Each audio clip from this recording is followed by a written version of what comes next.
Bien, bonjour à tous et à toutes. Ce matin, il nous fait grand plaisir de vous accueillir.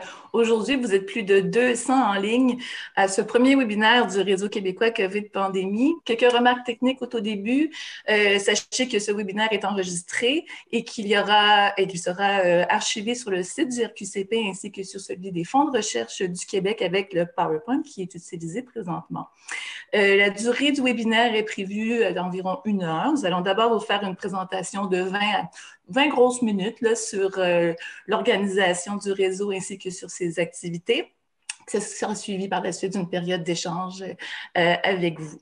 Et donc, je me présente, Amélie Forget, directrice exécutive du RQCP, et j'ai le bonheur d'être accompagnée aujourd'hui par toute la direction du réseau. Je vais les nommer avec ma petite feuille pour être sûre de bien énoncer les titres de chacun. Donc, Vincent Dumais, co-directeur du Centre d'excellence sur le partenariat avec les patients et le public du CRCHUM et co-directeur stratégie de recherche en partenariat avec les patients et le public de l'unité de soutien SRAP du Québec. Nathalie Granvaux, responsable de l'axe immunopathologie et chercheuse régulière au CRCHUM, professeure au département de biochimie et médecine moléculaire de l'Université de Montréal et présidente de la Société canadienne pour la virologie. Et François Lamontagne, médecin intensiviste au CIUS de l'Estrie, professeur titulaire à l'Université de Sherbrooke et clinicien-chercheur au Centre de recherche du CHU de Sherbrooke. Alors, tout d'abord, qui sommes-nous au RQCP? On peut voir le PowerPoint? Merci beaucoup. Alors, le RQCP a été créé en avril dernier par le scientifique en chef du Québec, Rémi Quirion, en étroite collaboration avec Carole Jabet du FRQS, dans une espèce d'effort de guerre là, du FRQ dans le cadre de la crise de la COVID. Vous vous souvenez, en mars, tout le monde s'est lancé à corps perdu là, dans la crise, à vouloir contribuer à trouver des solutions. Et l'RQCP a été créé pour aider justement toutes ces initiatives et ces structures de recherche qui se sont investies de la cause de la COVID dès le mois de mars. Il faut savoir que même si le RQCP a été créé dans le cadre d'une crise sanitaire et qu'il s'agit d'un réseau, formellement d'un réseau de recherche thématique FRQS, que le RQCP a été conçu de façon à accueillir évidemment toutes les initiatives, autant de société culture et de nature et de technologie, qui seraient reliées à la COVID, aux pandémies ou qui pourraient apporter une contribution éventuelle ou qui s'intéressent à la question de la COVID. Donc, on est un réseau qui est fondamentalement intersectoriel, ancré autant dans le milieu de la recherche fondamentale, clinique, que appliquée et interventionnelle, et qui est doté également d'une très forte dimension citoyenne.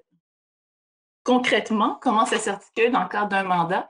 Eh bien, le rôle principal du RQCP, c'est de favoriser, optimiser, soutenir et diffuser les efforts de recherche COVID menés au Québec, en offrant bien sûr du soutien aux chercheurs, mais encore, qu'est-ce que ça veut dire? Bien, déjà, on va pouvoir vous en parler, les différentes initiatives qu'on a mises en place pour soutenir les efforts de recherche COVID, mais ce qu'on fait aussi essentiellement, c'est de lier les chercheurs qui travaillent sur des objets similaires, de lier également les chercheurs de différents secteurs de façon à favoriser l'émergence d'innovation et de synergie. Mais également, on sert d'interface entre les chercheurs québécois et les autres acteurs de la gestion de pandémie, tant au niveau gouvernemental, paragouvernemental, que la société civile, qu'aussi du secteur privé.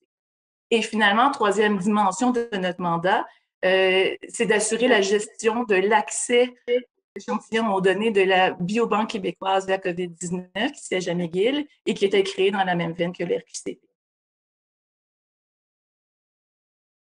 À terme, ce qu'on souhaite au RQCP, c'est de nous pérenniser, une fois que cette crise de la COVID sera passée, car elle passera, c'est de nous pérenniser autour de la notion de gestion de pandémie et de crise à moyen et à long terme.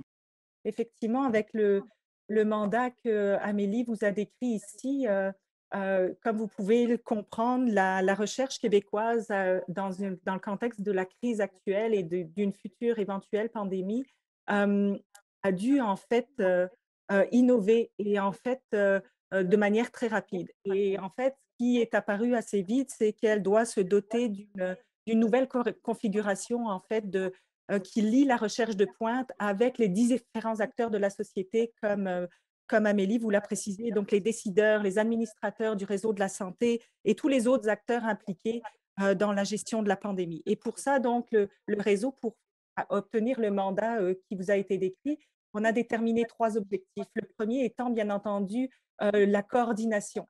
Il y a beaucoup d'initiatives à l'échelle de la province en recherche qui ont été initiées, que ce soit dans le domaine de la santé, mais aussi société, nature et technologie, qui doivent tous travailler ensemble. Et nous, notre objectif, c'est d'arriver à coordonner tout ça et à favoriser les maillages intersectoriels. Et bien entendu, pour faire ça, le deuxième objectif, c'est de susciter la collaboration, c'est d'aller collecter finalement toute l'information de ce que vous faites, de ce que vous avez initié et de faire en sorte de vous aider à collaborer ensemble et d'assurer que ce partage en fait se fasse de manière beaucoup plus efficace. Non seulement pour gérer la pandémie actuelle, mais également pour bâtir une expertise en fait que l'on voudrait pérenne et apprendre de ce qu'on vit actuellement pour faire en sorte que notre système de recherche soit beaucoup plus prêt à faire face à une autre pandémie ou crise dans le futur. Oh, je vais aller dans le mauvais sens. Pour ça, en fait, pour assurer ces objectifs, donc vous savez, les réseaux de recherche sont souvent structurés en axes et on a essayé en fait de définir les axes de notre réseau selon en fait la vie d'une crise ou d'une pandémie. Malheureusement, il y a plusieurs étapes. Donc, il y a la vie pendant la pandémie, il y a la surveillance de la pandémie, la réaction face à la pandémie et on l'espère bientôt la résolution pour celle qu'on vit et aussi le retour à la normale, la vie après la pandémie. Et donc, ça nous a guidés pour déterminer des axes qui ne se veulent pas être des silos, mais qui vont être capables d'interagir les uns avec les autres, mais qui vont nous donner quand même des lignes directrices. Donc, vous les voyez sur la diapositive ici, les axes qu'on a définis, le premier étant la prévention et le confinement. Vous comprendrez pourquoi avec la crise sanitaire que l'on vit actuellement. Le deuxième étant la transmission et le diagnostic. Ensuite, l'urgence et la réanimation, c'est tous des thèmes que vous avez déjà vécus, où on est encore en plein dedans. Et le quatrième étant le traitement et l'accompagnement des personnes atteintes. Et celui auquel on espère faire face tous ensemble très prochainement, c'est le rétablissement et le retour à la normalité. Donc ça, c'est des axes de recherche dans lesquels on pourra discuter on a beaucoup d'items qui vont dans chacun de ces axes, mais c'est des choses qui vont se mettre en place avec la gouvernance dont Amélie vous parle, où on va parler un peu plus tard. Mais ce qu'il faut comprendre aussi, c'est l'axe numéro 6, en fait, qui est celui qui est indiqué au milieu, les leviers systémiques, et qui va nous permettre d'assurer l'intersectorialité, c'est-à-dire de faire parler les acteurs, comme je vous le disais, les décideurs, les administrateurs, les personnes qui vont pouvoir appliquer les résultats de cette recherche de manière plus rapide que ce qu'on fait d'habitude. Donc, ce levier systémique est vraiment un axe transversal qui communique avec tous les autres axes. Les retombées, comme j'en ai déjà un petit peu parlé, mais concrètement, ce qu'on veut que le RQCP vous permette de faire, c'est l'émaillage intersectoriel. Et ça passe par cette idée-là pour aboutir finalement à un partage optimal et équitable des ressources et faire en sorte que ce soit une synergie plutôt que des recherches parallèles les unes des autres. Raccourcir les délais. On a vu pendant la pandémie actuelle qu'il y a beaucoup d'initiatives et il faut qu'on puisse en voir l'application de manière très rapide en période de crise, ce qui n'est pas notre mode de fonctionnement habituel. Et avant tout, on veut aussi, bien sûr, gérer la crise actuelle, mais de manière pérenne, constituer et maintenir une structure de travail, une communauté de pratique pour changer en fait les relations de la recherche avec les institutions gouvernementales et le reste de la société, ancrer davantage la recherche dans notre société pour que ce soit pérenne et continu pour la crise actuelle et la gestion des pandémies futures. Et un élément essentiel dans tout ça qui, en fait, est pour moi l'élément fondateur, c'est la veille scientifique intersectorielle. Tous nos enjeux doivent être basés sur des données probantes et nous devons, en tant que réseau, nous assurer d'assurer cette veille scientifique pour pouvoir supporter tous les projets qui sont développés dans la gestion de la pandémie COVID ou les futures crises. Okay. Merci Nathalie. Donc, c'est à moi qu'incombe le plaisir de vous présenter le plan de gouvernance. Je commencerai peut-être par vous mentionner qu'en temps normal, la gouvernance est dûment établie avant de démarrer un réseau.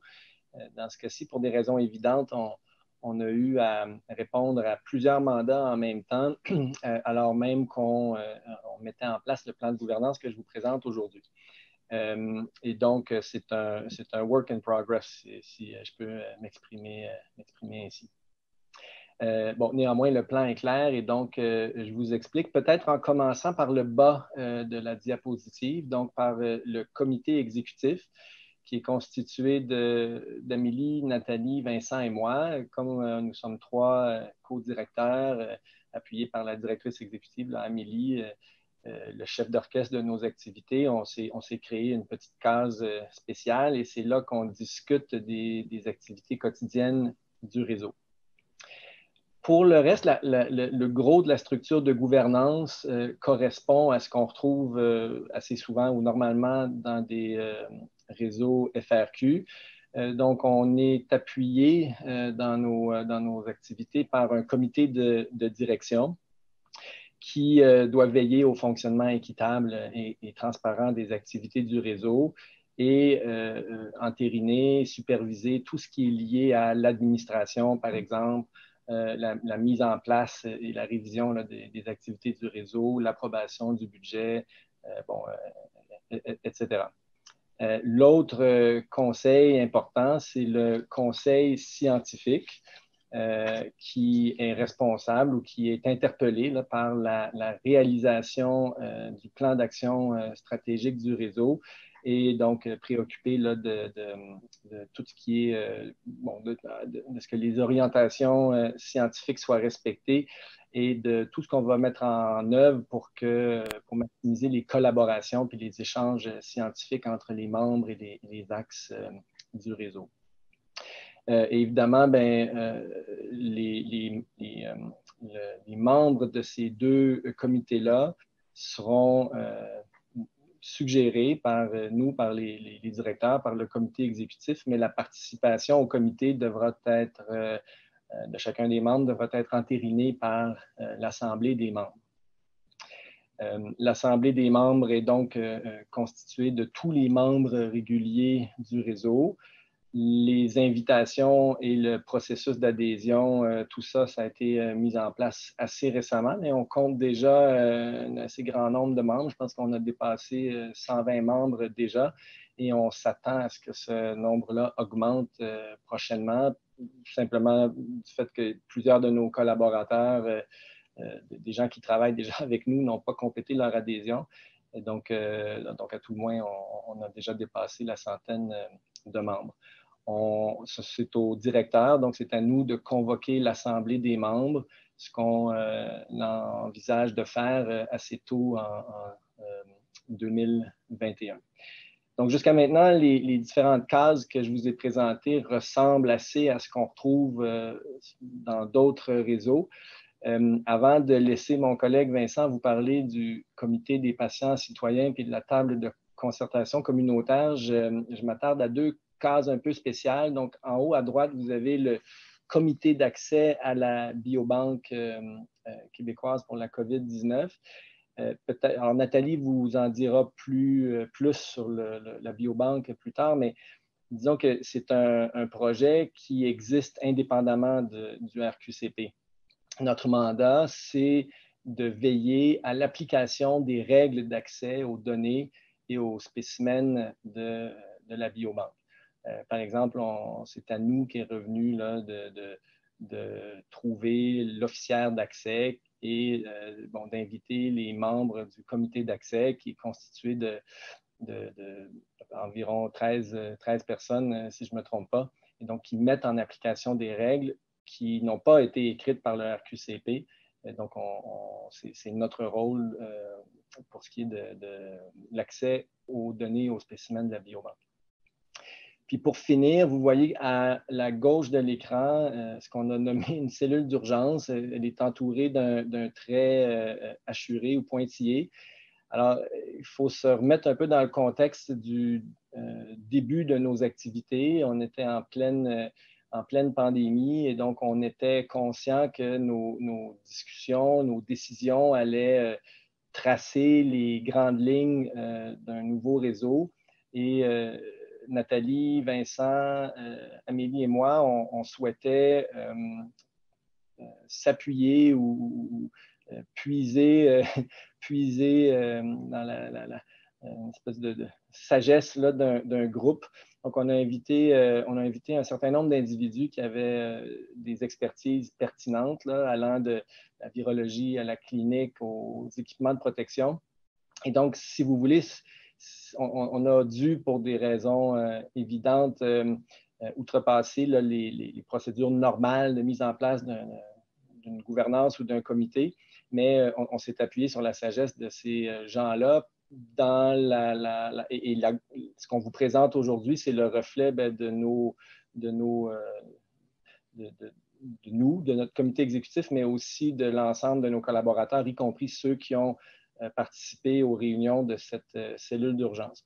Alors, les membres, la cellule d'urgence, elle est vouée à disparaître et à être remplacée par le plan de gouvernance que je viens de vous décrire. Les membres de la cellule d'urgence sont invités évidemment à devenir membres réguliers du réseau et pour certains, certaines, recevoir des invitations à participer au comité de direction ainsi qu'à d'autres comités ou axes que nous sommes en train de constituer. Donc là, Vincent, je te laisse parler des 2 dernières cases avant de... Oups. Ouais, tu avais l'air tombé, si tu veux. Non, je pense que... C'est-à-dire que la... Oh, pardon, j'ai décalé, c'est de ma faute, c'est moi.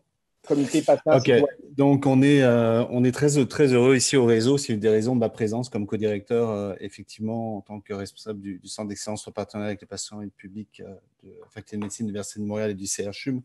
Ça donnait un peu le ton sur le fait que le réseau voulait être extrêmement ancré dans la population, chez les citoyens et les patients. Alors, je regardais les commentaires dans le fil. Alors, bien entendu, on va avoir des critères en termes de représentation, de diversité, genre, d'âge, etc. On va s'assurer, les comités ne sont pas encore montés. On a des patients qui sont intégrés dans des groupes de travail qu'on va vous présenter plus tard. Ça a été les premières étapes de fait, c'est-à-dire de s'assurer qu'on a des patients intégrés dans notre dynamique quotidienne. Il y en a un patient aussi sur la cellule d'urgence, par exemple. Donc ça, c'est un tout début. Ça va prendre un petit peu de temps pour structurer l'ensemble de la stratégie, mais effectivement, ces critères fort importants actuellement vont être des principes directeurs qu'on va appliquer. La stratégie de partenariat avec les citoyens va être à tous les niveaux du réseau, que ce soit sa gouvernance, donc il va y avoir de la participation à tous les niveaux de la gouvernance, à l'intérieur de la gestion du réseau, sur le leadership, le co-leadership sur plusieurs activités, notamment les activités de transfert de connaissances, de mobilisation des communautés. On sait à quel point cette crise mobilise un certain nombre de communautés, de citoyens, d'individus sur le terrain qui jouent un rôle extrêmement important et qui doivent être partie prenante de nos activités. On va aussi bien entendu avoir une stratégie au niveau des axes et des groupes de travail. Il va y avoir une représentation citoyenne dans tous les groupes, dans tous les axes de travail, dans tous les groupes de travail. On parle même d'une codirection des axes du réseau par un représentant, encore une fois, patient, citoyen ou communautaire. Et puis, bien entendu, on va beaucoup supporter tous les chercheurs, les groupes de recherche, les projets de recherche qui vont vouloir impliquer des patients à titre de co-chercheurs ou à l'intérieur comme partenaires de recherche, bien entendu, au niveau plus opérationnel. Il va y avoir 3 grands mécanismes de gouvernance. Il va y avoir surtout le comité de partenariat patients et citoyens dont on vous a parlé, qui va être intégré à l'intérieur de la structure de gouvernance. On va avoir une communauté de pratique, on va avoir énormément de personnes qui vont être impliquées à un moment ou à un autre, à fur et à mesure que les activités vont se développer à l'intérieur du réseau. Donc, on va s'assurer qu'ils soient eux-mêmes connectés, qu'ils puissent discuter, qu'ils puissent échanger leur savoir. avec eux, entre eux, mais aussi avec des chercheurs. Donc, on va mettre en place ces mécanismes de communication pour s'assurer qu'effectivement, il puisse y avoir un échange à plusieurs niveaux, à la fois des savoirs scientifiques, mais aussi des savoirs citoyens. Et puis finalement, on est en train de la monter actuellement, on a une table de concertation communautaire, donc véritablement aller chercher la plupart des grands collaborateurs communautaires qui sont actuellement mobilisés au sein de la crise et pouvoir rentrer en communication avec eux et les intégrer dans la réflexion autour des activités du réseau.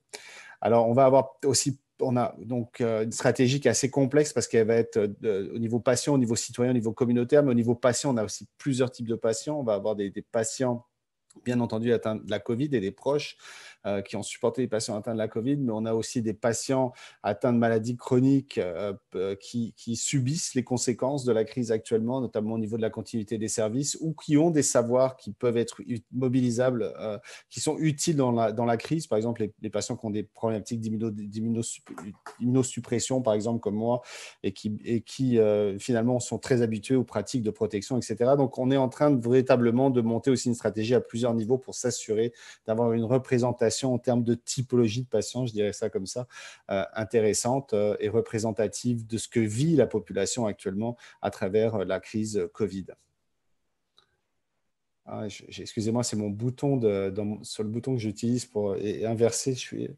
Bref, les retombées. Donc encore une fois, c'est clair depuis le départ dans notre vision, dans la vision du FRQ qui pousse aussi, qui a ce principe directeur aussi depuis déjà quelques temps, qu'on veut que la population soit intégrée dans la réflexion, dans la recherche, dans le développement au niveau de cette situation de crise et qu'aussi qu'elle soit intégrée dans la réflexion sur les futures pandémies, parce qu'on a vu à quel point on a pu être pris de court à tous les niveaux, mais au niveau citoyen particulièrement.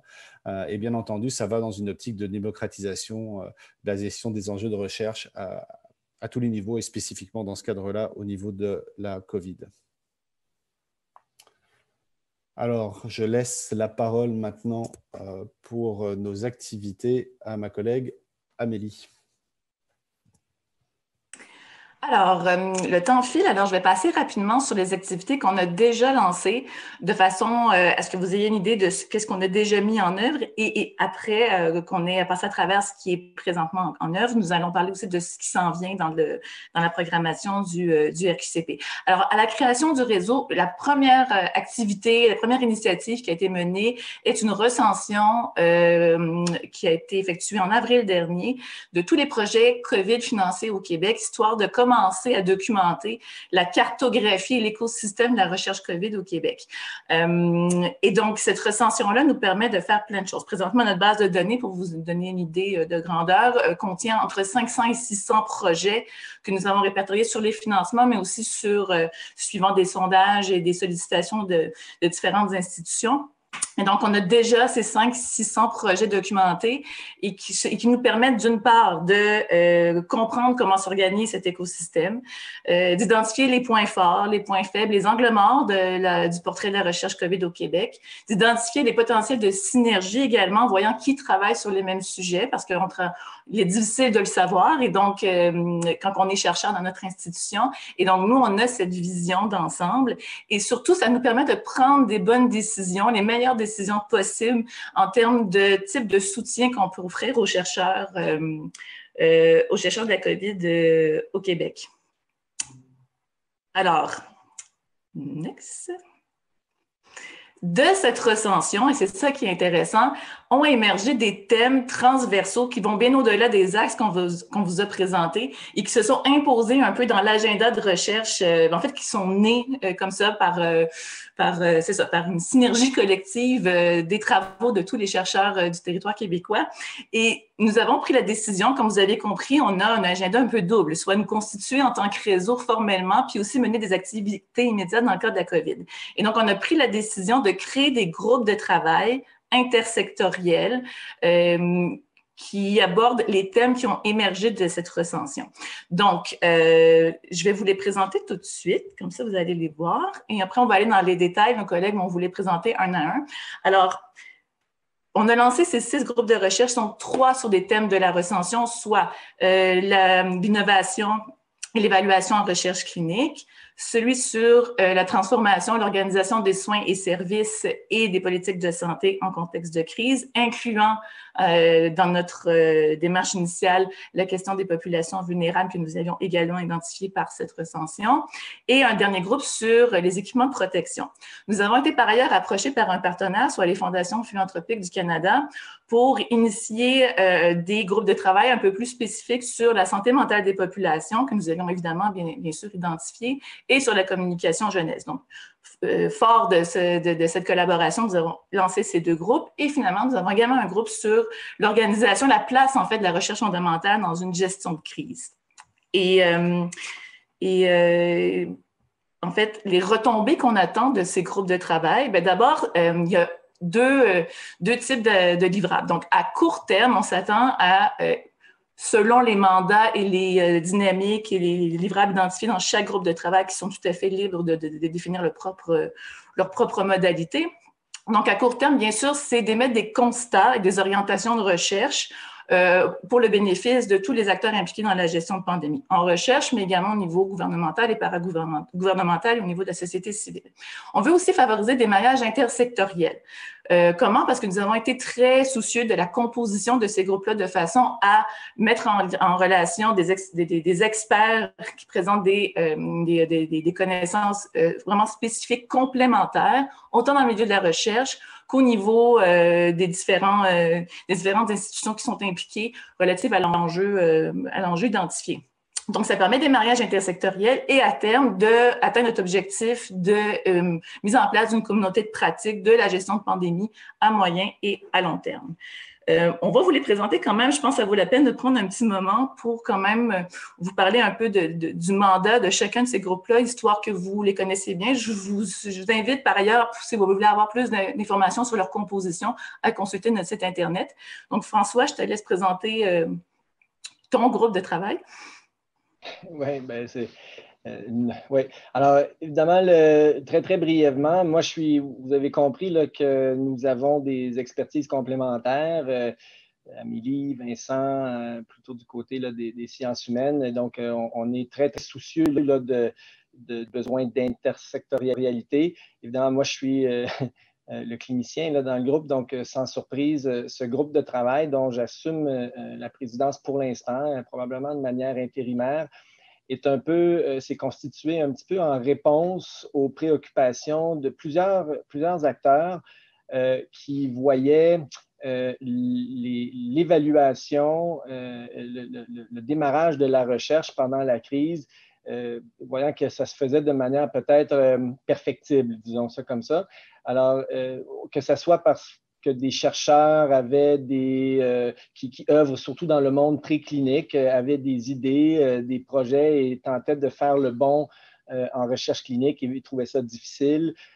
Donc, c'est en réponse à ça. En réponse aussi à ce qu'on a observé en termes de fragmentation. Donc, la COVID étant une maladie nouvelle, toutes les pratiques habituelles en santé, que ce soit en clinique ou en santé publique ou de manière administrative, devenait un objet de questions de recherche, mais on a vu une fragmentation de ces grandes questions-là en plusieurs petits projets qui se recoupaient, et donc ce n'est pas particulièrement efficace de fonctionner comme ça.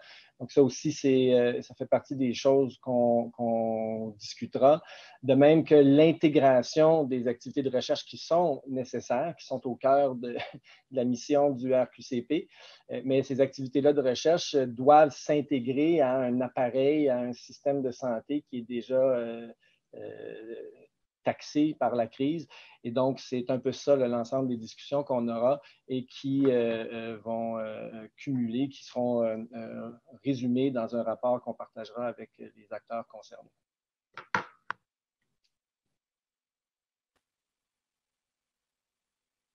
Donc, ça, c'est Vincent, ça serait le groupe de travail sur l'organisation des soins.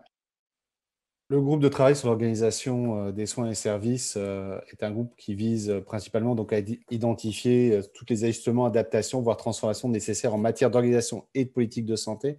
Donc, on a vu que l'appareil, le système en général, durant la première vague, disons, a eu quelques enjeux d'ajustement et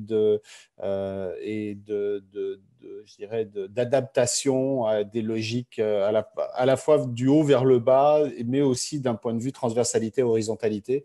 Donc, c'est beaucoup ces thèmes-là qui vont être abordés par ce groupe de travail spécifique que j'ai l'honneur de co-présider avec le professeur Jean-Louis de l'École de santé publique de l'Université de Montréal. Nathalie.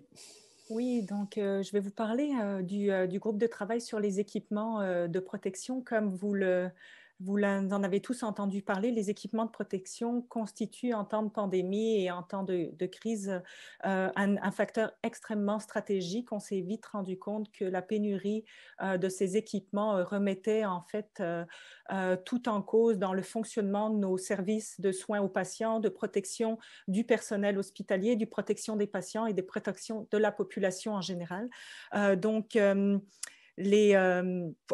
Cette thématique-là a soulevé beaucoup d'enjeux qui sont relatifs aux équipements de protection individuelle. Et il y a eu énormément d'initiatives déjà qui ont démarré au Québec sur le développement d'alternatives pour ces équipements de protection, de recyclage, de gestion des approvisionnements.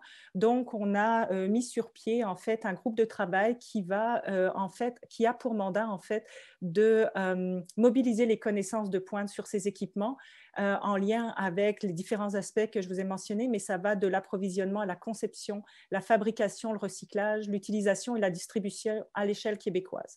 Et ce groupe de travail, en fait, est vraiment composé de personnes qui viennent d'horizons vraiment très intersectionnels, sectoriel, pardon. Et donc, il est dirigé par Stéphane Bédouani, qui est chercheur au CRCHU, mais professeur aussi, et qui, en fait, a été très impliqué dans le développement par l'impression 3D d'équipements de protection lors de la première vague et qui est encore impliqué. Donc, ce comité regroupe des gens qui viennent de cet aspect d'innovation, d'ingénierie. Il y a des ingénieurs, il y a des chercheurs plus fondamentalistes, il y a des représentants du ministère du M3S, il y a les représentants de la logistique des approvisionnements dans les CIS et les CIUS, il y a les personnes professionnels représentées aussi par les infirmiers, infirmières qui sont les utilisateurs et qui ont besoin. Donc, en tout cas, tous les acteurs du système de soins et de la population qui ont besoin de ces équipements de protection individuelle se représenter sur ce comité qui va nous aider à produire un état des connaissances susceptible de conduire à des orientations de recherche à court terme, à faire face à la deuxième vague et à des futures pandémies et à coordonner en fait de manière plus appropriée tous les efforts qui ont déjà été mis en place. Il y a énormément de choses, donc vraiment, ça va nous permettre de solidifier tout ça, d'être plus actifs et de pérenniser aussi cette stratégie. Et je vais continuer en fait avec le deuxième groupe de travail que j'ai initié sur en fait la place de la recherche fondamentale en contexte de crise. Ce groupe de travail est présidé par Dr Marc Pouliot du Centre de recherche du CHU de Québec et donc qui est un chercheur fondamentaliste et qui va diriger ce groupe qui a pour mission en fait de faire vraiment un état des lieux des écueils qui ont été vécus par l'écosystème de la recherche fondamentale et on insiste un petit peu ici sur la recherche non COVID parce que comme vous le savez, il y a eu une réponse en recherche COVID qui a été faite mais un des dommages collatéraux en fait, de la crise actuelle, c'est que l'ensemble de l'écosystème de la recherche fondamentale, que ce soit en sciences santé, en société et culture ou en sciences et technologies, ont été mis sur pause pendant un certain temps. Et ça a des dommages pour l'ensemble de la société, que ce soit au niveau d'une réponse à la COVID elle-même, parce que la recherche fondamentale dans son ensemble fait partie de la réponse, mais aussi pour tout ce qui est non-COVID, de continuer de s'intéresser à d'autres maladies, de s'intéresser à d'autres pans de la science qui sont tout aussi essentiels pour faire face aux crises qui nous touchent. Donc, le mandat de ce comité va être de documenter et de définir finalement le caractère essentiel de la recherche fondamentale dans les situations de crise, de le documenter et de partir de ces leçons-là pour définir un cadre pratique permettant d'assurer la continuité des activités de recherche fondamentale lors d'une crise. Et je passerai la parole pour le prochain groupe de travail sur la santé mentale des populations. Donc, ça répond un petit peu au questionnement que je vais passer dans le fil, notamment autour de la mobilisation des sciences sociales et humaines. Donc, bien entendu, les trois groupes dont je vais parler, organisation et politique de santé, ce groupe sur les santé mentale des populations et le groupe que je vais présenter aussi sur communication et jeunesse, sont bien entendu très axés sur le volet sciences sociales et humaines. Donc, dans ce groupe-là, véritablement, c'est d'être capable de prioriser donc, tous les besoins de recherche qui visent à la santé des populations, encore une fois, sur plusieurs niveaux. Donc, on peut parler de plusieurs types de populations. On peut parler des aînés, par exemple. Je vois aussi qu'il y avait une question qui était soulevée autour des aînés. On parle bien entendu des professionnels de la santé. Je vois aussi que c'était une des préoccupations qui était soulevée. On va parler bien entendu des jeunes. Donc, on va parler des populations les plus touchées. Donc, ce groupe de travail qui est présidé par Jeannie Hull de l'Université de l'UQAM, qui a déjà commencé cette première session, va travailler pour s'assurer qu'effectivement, on va cibler les populations les plus exposées, exposées actuellement, proposer une programmation de recherche, tout en gardant aussi une préoccupation d'identifier des interventions à court terme que la recherche nous a permis de mettre en lumière ces derniers mois pour nous assurer qu'effectivement, il y a un transfert de connaissances important vers le terrain ou vers les décideurs.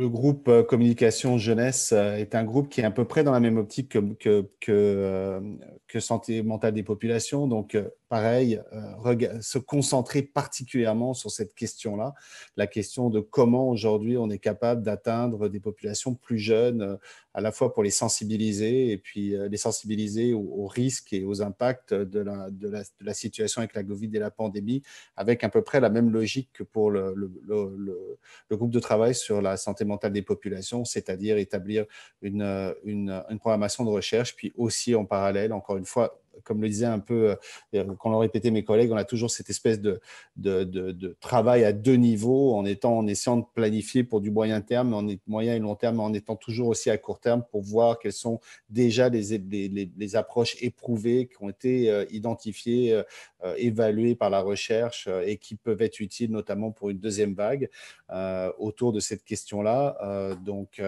on est vraiment très, très heureux de pouvoir de piloter un projet pareil. Comme vous pouvez le voir, ce projet est comme celui de santé mentale des populations et vraiment est soutenu aussi par les fondations générées et identifiées puis soutenu par les fondations philanthropiques du Canada.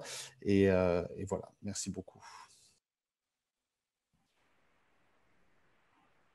Donc, le dernier, en fait… Excuse-moi, Nathalie, c'est Martin Goyette qui préside le comité communication. Je m'excuse. Tout à fait, pas de problème. Et merci à lui pour ça. Il est déjà très occupé. Et beaucoup des chercheurs, d'ailleurs, qui s'investissent actuellement sont déjà très occupés et malgré tout, s'investissent dans le réseau. Merci.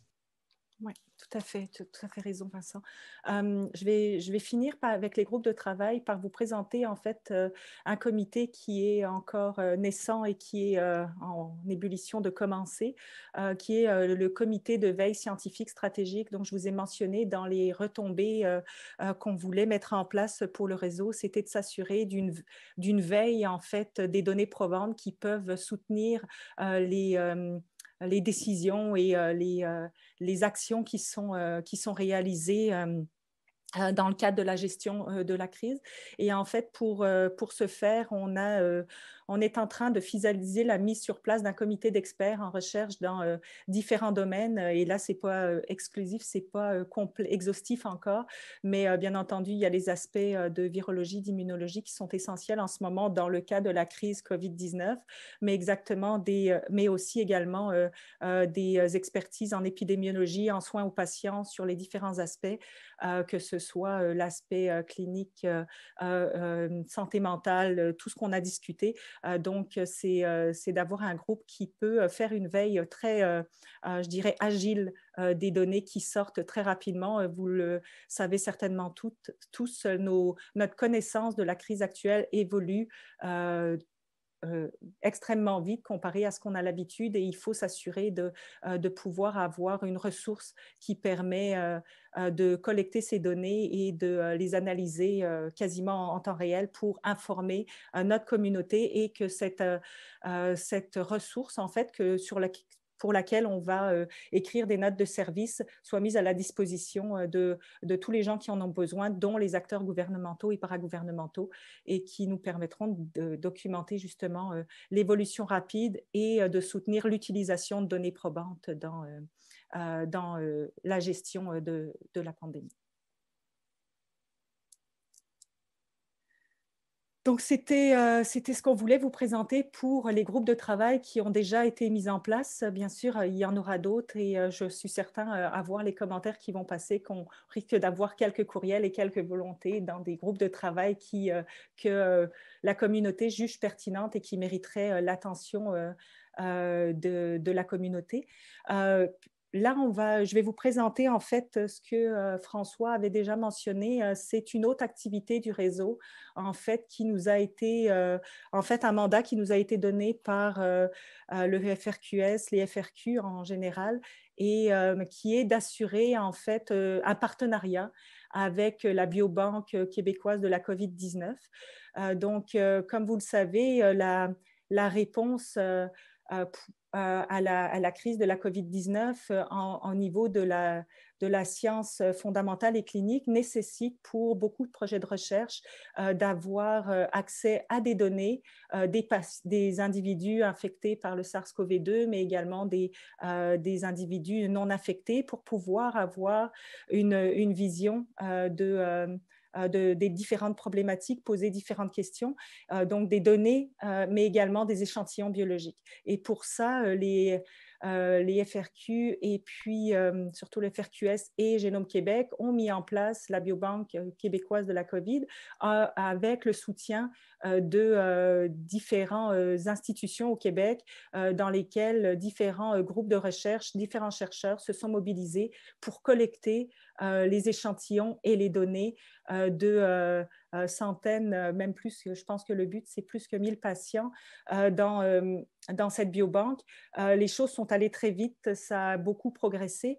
On a une biobanque qui est une richesse pour l'ensemble de la communauté québécoise en recherche dans tous les domaines, et pour pouvoir assurer en fait un accès équitable, non discriminatoire et objectif et transparent à ces données et échantillons à tous les chercheurs.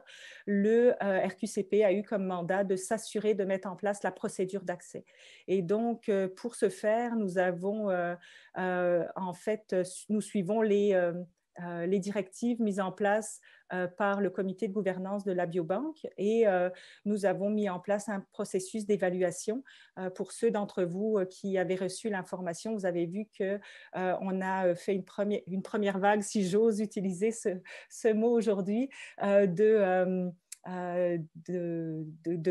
d'informations pour lesquelles vous pouvez en fait savoir comment appliquer pour avoir accès à un certain nombre de données pour l'instant. Et les premiers concours pour les échantillons biologiques s'en viennent très bientôt, donc surveillez vos courriels. On a mis en place donc une procédure avec un comité d'accès qui est en fait présidé par Philippe Després de l'Université Laval et du Centre de recherche du CHU à Québec, qui est un spécialiste de la gestion des données massives cliniques, et qui s'intéresse beaucoup aussi au principe FAIR, qui vise à une utilisation responsable des données des données cliniques. Donc, sous sa présidence, un comité va être en place avec différentes expertises qui sont représentées sur ce comité pour évaluer les demandes d'accès. Il y aura 3 concours par année. Vous allez trouver toute l'information sur le site de la BQC. On est dans les étapes finales pour que toutes ces informations-là soient diffusées. Et également, nous avons un concours qui est en fait plus régulier et plus agile pour l'accès à des données seulement qui n'impliquent pas des échantillons. Et donc, tout ça est en place et comme je vous ai dit, les premières demandes sont déjà acceptées et il y a une deuxième vague qui s'en vient très prochainement. Nous avons donc au RQCP recruté une officière d'accès, Doris Ranzi, qui a une expertise considérable dans la gestion de biobanques et qui donc a mis tout ce processus en place et qui est la personne qui, pour le processus d'accès, va pouvoir répondre à vos questions. Et là encore, vous trouverez toutes les informations disponibles sur le site du RQCP. Donc, je cède la parole à Amélie pour conclure. Merci, Nathalie. Alors, on a pris un peu plus de temps que prévu initialement parce qu'on a essayé aussi de répondre au fur et à mesure. Nous, on voit vos questions. Il y a plusieurs participants qui ont déjà commencé à envoyer leurs questions, donc on essaie d'y répondre en temps réel. Donc, je vais abréger ma partie pour pouvoir continuer de répondre à vos questions. Donc, on voulait juste vous parler. Là, on vous a parlé de ce qu'on fait, mais là, on va vous parler de ce qu'on est en train de préparer parce que c'est pas parce qu'on n'adresse pas certains thèmes au sujet qu'on n'y a pas pensé. Donc, rapidement, prochaine activité que nous menons, c'est une causerie virtuelle le 15 octobre prochain à 18h en collaboration avec le Cœur des sciences de l'UQAM et l'ACFAS, qui est une activité de mise en relation entre les experts et les citoyens pour qu'ils puissent leur adresser directement leurs questions.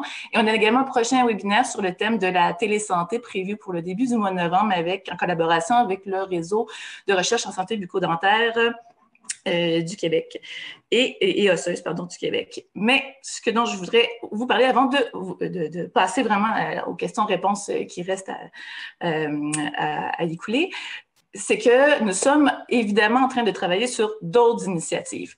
Dans notre plan de travail, parce qu'on ne peut pas tout faire en même temps, on a un enjeu d'intersectorialité, donc ça rajoute aussi en termes de complexité, en plus de la gestion de crise immédiate. Donc, on a plusieurs initiatives parallèles.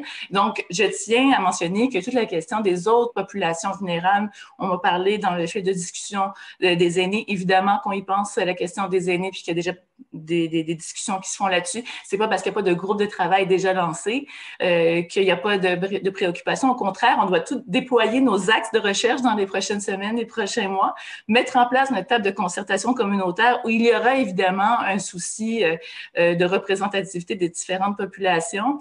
Nous sommes aussi en train de faire des démarches pour mettre en place un mécanisme d'inclusion des Premières Nations et Inuits au sein de l'ensemble de la gouvernance du réseau. Mais il est trop tôt pour arriver avec des détails. Nous sommes en train de travailler là-dessus. Ça fait partie de notre plan de travail. Donc, je tiens quand même à mentionner, on vous tiendra évidemment au courant pour la suite des choses.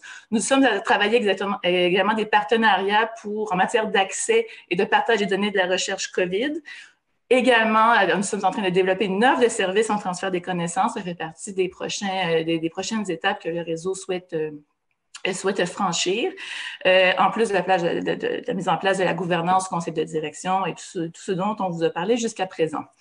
Donc, notre site web contient beaucoup d'informations. Nous avons d'ailleurs mis en ligne hier la page InfoCovid, qui est une ressource autant pour les chercheurs que pour les praticiens, que pour les citoyens. C'est une source d'information qui collige les ressources disponibles sur le web avec le tampon RQCP en termes de validation. Donc, c'est une autre ressource documentaire pour tous. Chacun doit y trouver son compte.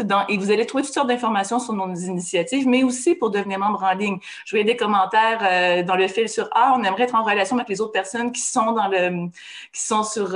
participent au webinaire. » Et encore, c'est sûr que la meilleure façon d'entrer en contact avec les autres chercheurs québécois intéressés à la COVID, c'est de profiter de l'interface du réseau pour pouvoir communiquer entre vous. Et donc, on vous encourage, bien sûr, à adhérer. Notre raison d'être, c'est de faciliter justement cette communication entre chercheurs. Alors, nous allons prendre nos derniers 10 minutes pour prendre quelques questions qui n'auraient pas été abordées. Il y en a plusieurs. Est-ce que mes collègues voudraient déjà aborder quelques thèmes qu'ils auraient vus passer? Je vais vous trouver des questions. Et vous, participants, je vous encourage bien sûr à les écrire dans le chat. Nous, on va les recevoir et je vais pouvoir les relayer. Amélie, je pourrais peut-être faire un commentaire sur Mais les bien axes sûr. pendant que tu cherches les autres questions. Oui. Juste peut-être dire, on n'a pas mis le détail pour l'instant. J'ai vu des questions sur les axes et est-ce que ça est représenté dans tel axe? On a un document de travail qui n'est pas final, bien entendu, avec qu'est-ce qu'on voit dans les différents axes. C'est extrêmement complet. Il y a beaucoup, beaucoup de choses. J'ai vu qu'il y avait des questions sur justement les considérations éthiques et juridiques qui sont là. On a beaucoup d'aspects qui ont été mentionnés. Je pense que peut-être c'est quelque chose qu'on pourra partager d'une certaine façon à court terme pour la communauté des membres d'une manière ou d'une autre. Et ça vous permettra de l'enrichir et de nous dire justement s'il y a des aspects qu'on aurait manqués. J'en ai noté quelques-uns et on va l'enrichir avec ça. C'est le but justement d'avoir des membres et que les problématiques qui doivent être soulevées viennent de vous et de votre contribution. Donc, n'hésitez pas à devenir membre, comme dit Amélie, puis à nous contacter pour nous dire, vous assurer qu'on ait les différents éléments dans nos axes. J'ai vu aussi une question justement reliée à ça autour de la question, est-ce que les questions autour du système d'éducation sont reliées? Bien entendu, c'est intégré, donc vous allez pouvoir le voir dans la ventilation, puis éventuellement compléter dans la façon dont ça a été soit réparti dans les axes ou alors positionné comme dans un axe qu'on a appelé levier systémique, qui sont vraiment, par exemple, comme éthique, les volets éthiques et juridiques sont effectivement des leviers systémiques qui traversent à peu près tous les axes. Alors, ça va vous permettre de pouvoir vous identifier. Il y avait les soins palliatifs aussi qui ont été, j'ai vu une question au tout début, est-ce que les soins palliatifs sont intégrés dans les axes? Oui, bien entendu, les soins palliatifs, les soins de fin de vie en général, bien entendu, sont intégrés dans ces axes-là. Donc, comme vous dites, Nathalie, quand vous donnez le détail, vous allez pouvoir le confirmer et nous rajouter des thèmes si on en a raté, on en a manqué. Encore une fois, je vous rappelle qu'on est quand même un réseau intersectoriel, donc on a bien entendu le souci d'aller chercher l'ensemble des thèmes qui touchent aux sciences fondamentales, aux sciences humaines et sociales, etc. Il y avait une question super intéressante, peut-être on pourra garder ça entre nous pour réflexion sur la question de la démocratie. Est-ce que vous êtes il y avait une question qui se disait, est-ce qu'il n'y a pas un point aveugle sur la question de l'impact sur la démocratie des mesures actuelles. On sait qu'en période de pandémie, effectivement, on est mené dans des systèmes de contraintes beaucoup plus importantes que d'habitude. Alors, je pense que c'est effectivement un thème sur lequel on pourrait éventuellement discuter, qui pourrait être un très beau thème à réfléchir avec des citoyens aussi, des acteurs communautaires et des patients. Si je peux me permettre, là, je rajouterais un commentaire qui est un peu parapluie. C'est que, évidemment, on est enthousiaste, là, on est enchanté de voir les idées que vous contribuez puis que d'autres ont contribué et continuent de contribuer. Évidemment, la pandémie touche toutes les sphères de la société. Et donc, on a le souci de cette intersectorialité-là, puis de toucher un peu à tout. En même temps, je veux préciser que le RQCP n'est pas là en remplacement des réseaux existants. Donc, il y a déjà beaucoup des idées que vous partagez avec nous, que d'autres ont partagées, qui sont au cœur des activités d'autres groupes et d'autres réseaux. Et dans notre mandat, il y a celui de s'intégrer à l'infrastructure existante. Donc, on reçoit toutes les idées, mais rappelons-nous qu'il n'y a pas que le RQCP, il y a plein d'infrastructures déjà préoccupées puis qui travaillent très fort sur cette pandémie et les futurs. Effectivement, François, tu fais bien de le mentionner, c'est que l'RQCP a un mandat de coordination provinciale et en soutien aux structures déjà existantes. Donc, bien sûr, on se nourrit également des initiatives qui émergent du milieu de la recherche, d'où l'intérêt, encore une fois, selon nous, que vous participiez à la gouvernance du réseau, que vous deviez membre pour nourrir ce qu'on est en train de construire et qui va évoluer, évidemment, dans le temps. J'avais quelques commentaires également, chers collègues, sur nos collaborations avec les autres institutions impliquées dans l'écosystème de la santé au Québec, notamment l'INES. Effectivement, nous, on n'a pas intérêt, et c'est pas du tout ce qu'on souhaite, de dupliquer des efforts. Au contraire, on veut justement collaborer et soutenir ce qui existe et travailler en collaboration. Donc, l'INES, évidemment, est un partenaire privilégié du RQCP parmi d'autres, mais je tenais quand même à mentionner parce que plusieurs l'ont mentionné et ils ont effectivement plusieurs outils et expertises qui sont intéressantes à diffuser et à mettre en lien avec la recherche universitaire. Nathalie, tu voulais peut-être intervenir? Oui, ben peut-être juste mentionner que l'échange justement avec les différentes institutions se font aussi beaucoup via les groupes de travail où des membres des différentes autres institutions sont présents sur nos groupes de travail pour s'assurer qu'il y a un échange en fait et une complémentarité. Et également, Vincent et moi faisons partie du comité pour les données COVID de l'INES. Donc, ils nous ont approchés pour que justement on ait une discussion bilatérale et justement ne pas avoir de double emploi. Et nos mandats sont très, très différents. Donc, et on apprend beaucoup les uns des autres. Donc, c'est très pertinent. En complément, à travers les groupes de travail aussi, on a des décideurs qui sont là. Par exemple, le groupe de travail en organisation et politique de santé, on a un PDG, une PDGA qui sont là, l'INES, bien entendu, représenté. Puis, donc, je dirais, on essaye au maximum actuellement aussi de créer nos liens dans la philosophie qu'Amélie vous a parlé en introduction, c'est-à-dire rassembler, essayer de créer des ponts entre chercheurs, décideurs, citoyens, et communautés et autres, en tout cas pour essayer de rassembler tous les acteurs de cette crise. Effectivement. Alors, là, il reste 1 minute au webinaire.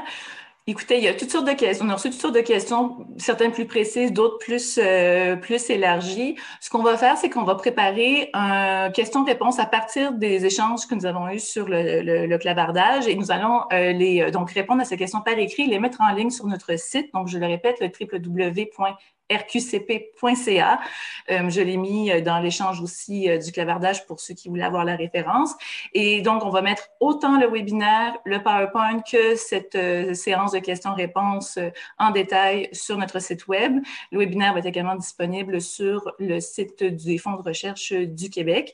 Alors, écoutez, il me reste juste à vous remercier, chers collègues, et tous les 243 participants. Nous sommes très heureux d'avoir eu la chance de vous parler. N'hésitez en aucune manière à de communiquer directement avec nous pour nous faire part de vos projets, de vos besoins et de vos idées. Et ça va nous faire plaisir de vous mettre en relation avec les bonnes personnes ou de créer de nouvelles initiatives à partir de ce que vous allez nous proposer. Donc, je vous souhaite une excellente journée et au plaisir de collaborer avec vous.